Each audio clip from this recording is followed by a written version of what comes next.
বাংলাদেশ হবে ইসলামের বাংলাদেশ। ডাক্তার শফিকুর রহমান পীর সাহেব চরমনাই আল্লামা মামুনুল হক এক হয়েছেন। 8টি ইসলামী এবং দেশপ্রেমী দল এক হয়েছে। অতএব আগামীর বাংলাদেশে ভারতীয় আধিপত্যবাদ চলবে না। আগামীর বাংলাদেশ হবে ইসলামের বাংলাদেশ। আগামীর বাংলাদেশ হবে কোরআনের বাংলাদেশ।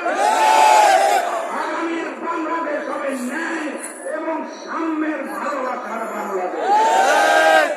অতএব স্পষ্ট ভাষায় জানিয়ে দিতে চাই, কোন ভোটে হা বলো, 8 দলের প্রতীকে সিল মারো। কোন ভোটে হা বলো, 8 দলের প্রতীকে সিল মারো। সংগ্রামী সাথী এবং বন্ধুগণ, আমি শুধু আপনাদেরকে বলে যেতে চাই, যুদ্ধ শেষ হয় নাই। যুদ্ধ জয়ী হয়ে ঘরে ফিরবেন, তার আগে বরিশাল বিভাগের কেউ ঘরে চলে যাবেন না। আজকে এই ঐতিহাসিক সমাবেশ থেকে স্লোগান শুরু হবে।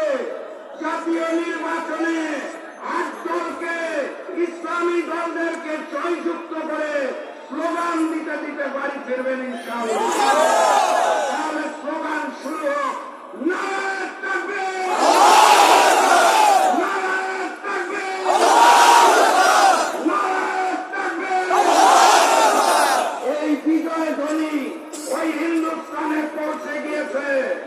এই নতুন জালেম বিএনপির বুকে কাঁপুনি ধরিয়েছে। আমাদের সুনিশ্চিত বিজয়ের পথে যাত্রা শুরু।